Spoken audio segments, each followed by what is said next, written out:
Good afternoon students. आज हम नैतिक शिक्षा पाठ 12 सहनशील दादू पढ़ेंगे। तो बच्चों, आपको पता ही है कि हमारा जो देश है साधु संतों का देश है। यहाँ पर कई साधु संतों ने जन्म लिया और उन्हीं में से एक दादू दयाल भी हैं। तो भारत में भक्तों और संतों में दादू दयाल का विशेष स्थान है। वे स्थान स्थान पर जाकर ईश्वर भक्ति का प्रचार करते थे। इस प्रकार प्रचार करते हुए वे एक नगर के पास पहुंचकर जंगल में रहने लगे। दादू का वहाँ आना सुनकर कितने ही लोग आते और उनके प्रेम भरे गीत सुनते। अपने हृदय में भक्ति का अमृत लेकर वे लौट आते। तो दादू क्या करते थे, स्थान स्थान पर जाकर साधु संतों की तरह ईश्वर भक्ति का प्रचार करते। और जब वो एक नगर के पास पहुँचे तो वहाँ भी उनके बारे में लोगों ने सुनकर वहाँ उसके पास जाना शुरू कर दिया और उनके प्रेम भरे गीत वो सुनते थे और अपने हृदय में अपने मन में भी वही अमृत की धारा लेकर वो वापस लौट जाते थे। अगर हम भी ये सुने कि हमारे आसपास कोई साधु या संत आया है तो हम भी उसके प्रवचन सुनने चले जाते हैं। वैसे ही उस नगर के लोग भी चले गए। एक दिन नगर के थानेदार ने भी दादू की प्रशंसा सुनी। उसने विचार किया कि मैं भी दादू के पास चलूं, मैं भी उनके दर्शन करके अपने जीवन को सफल बनाऊं। वो घोड़े पर सवार होकर नगर से बाहर जंगल में पहुंच गया। काफ़ी आगे जाकर उसने देखा कि एक निर्धन सा व्यक्ति केवल एक धोती पहने उस जंगल में एक स्थान को साफ कर रहा था।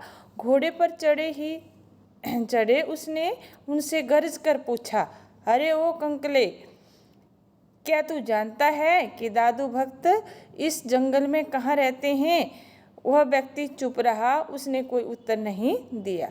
तो क्या हुआ कि उस नगर का एक थानेदार था, उसने भी दादू के बारे में सुना, उसकी प्रशंसा सुनी और विचार किया कि मैं भी उनसे मिलूंगा, उनके दर्शन करूंगा और अपने जीवन को सफल बनाऊंगा। वो घोड़े पर सवार हुआ। पहले कारें और स्कूटर वगैरह नहीं होते थे, तो वो किस पे सवार होकर गया? घोड़े पर सवार होकर गया और जंगल में पहुंच गया। आगे देखा तो उसने एक धोती पहने हुए गरीब सा व्यक्ति और कमज़ोर सा व्यक्ति देखा और उससे उसने गरज कर पूछा, क्योंकि वो क्या था, कि थानेदार था। तो उसने रोब से पूछा कि क्या अंकले, तू जानता है कि दादू जो है वह इस जंगल में कहाँ रहता है? लेकिन उसने, वो जो व्यक्ति है, उसने, कौन, जो दादू था, उसने कोई जवाब नहीं दिया, कोई उत्तर नहीं दिया। वो बिल्कुल चुप रहा। उसके चुप रहने पर थानेदार को गुस्सा आ गया। वह घोड़े से उतर पड़ा और उसके मुंह पर तड़ातड़ कई थप्पड़ मारे और गालियां देता हुआ बोला, बात का उत्तर भी नहीं दे सकता, धूर्त कहीं का।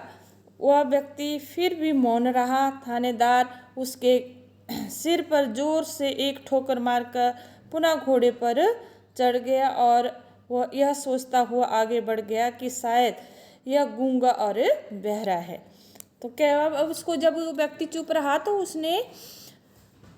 उसे गुस्सा आ गया, थानेदार को गुस्सा आ गया और घोड़े से उतरा और उसको थप्पड़ लगाने शुरू कर दिए, तड़ातड़ थप्पड़ लगाने और गालियां देना शुरू कर दिया।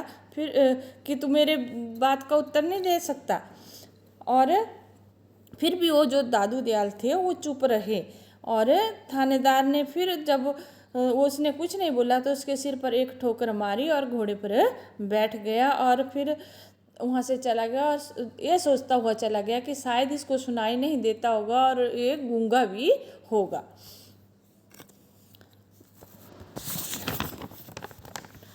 थोड़ी ही दूर एक और व्यक्ति को उसे अपनी ओर मार्ग में आता हुआ मिला। थानेदार ने पूछा, क्या तुम्हें पता है कि दादू भक्त कहाँ रहते हैं? उस व्यक्ति ने कहा, वे तो उधर ही रहते हैं जिधर से आप आ रहे हैं, मैं भी वहीं जा रहा हूँ, मेरे साथ आइए। अब जब वो घोड़े पर बैठकर आगे निकलता है जंगल से तो उसे अपनी ओर एक व्यक्ति दिखाई देता, आता हुआ दिखाई देता है। तो थानेदार उससे पूछता है कि आपको पता है कि दादू भक्त कहाँ रहते हैं? तो उस व्यक्ति ने उसको उत्तर दिया कि आप जहाँ से आ रहे हैं वो वहीं रहते हैं, आप मैं भी वहीं जा रहा हूँ, आप मेरे साथ वहाँ चल पड़िए। तो थानेदार ने वापस आकर देखा कि जिस व्यक्ति को यह थप्पड़ मारकर वो और गालियाँ देकर चला गया था वही दादू भक्त है। पूछो मत कि अब उसकी क्या दशा हुई। वह दादू के चरणों में गिर पड़ा और घबराई हुई आवाज़ में बोला, मैं तो आपको गुरु धारण करने आया था, आपको ही पीट बैठा, मुझे क्षमा कर दीजिए।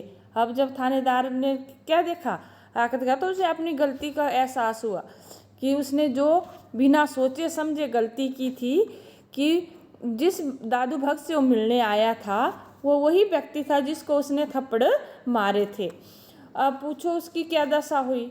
अब वो उसके चरणों में गिर पड़ा, चरणों में कि, और उसकी आवाज़ घबराई हुई थी और डर गया था और बोला, मैं तो आपको गुरु धारण करने आया था और आपको ही मैंने पीट डाला, मुझे क्षमा कीजिए, मुझे माफ़ कर दीजिए। दादू हंस कर बोले, घबराते और दुखी क्यों होते हो भाई, एक व्यक्ति घड़ा खरीदता है तो उसे भी ठोक पीट कर खरीदता है, तुम तो गुरु धारण करने आए हो, तुम्हारे लिए उचित यही था कि उसे ठोक पीट कर देख लो कि वह कच्चा तो नहीं है। भक्तों की बात निराली, उनका जीवन निराला। तो दादू ने हंसकर क्या कहा, जो साधु संत होते हैं उन्होंने अपने क्रोध पर नियंत्रण कर लिया होता है, उनमें बहुत सहनशीलता होती है। और वैसा ही दादू में था। उन्होंने कहा कि तू दुखी क्यों हो रहा है, अगर कोई व्यक्ति घड़ा भी खरीदता है तो हम घड़े को भी खरीदते हैं तो उसे अच्छी तरह देखते हैं कि ये कहीं से फटा तो नहीं है। तो तुम तो मुझे गुरु धारण करने आए थे, तुम्हारे लिए तो यह ठीक ही था कि तूने मुझे ठोक पीट कर देख लिया कि मैं कच्चा तो नहीं है। तो बच्चों, यही भक्तों की बात निराली होती है, जो साधु संत होते हैं उनकी बात निराली होती है। वो अपने इंद्रियों पर काबू पा चुके होते हैं। तो बच्चों, आपने इस पाठ को फिर से पढ़ना है, समझना है और जो प्रश्न उत्तर हैं उनको अपनी नोटबुक पर करना है। So take care, thank you.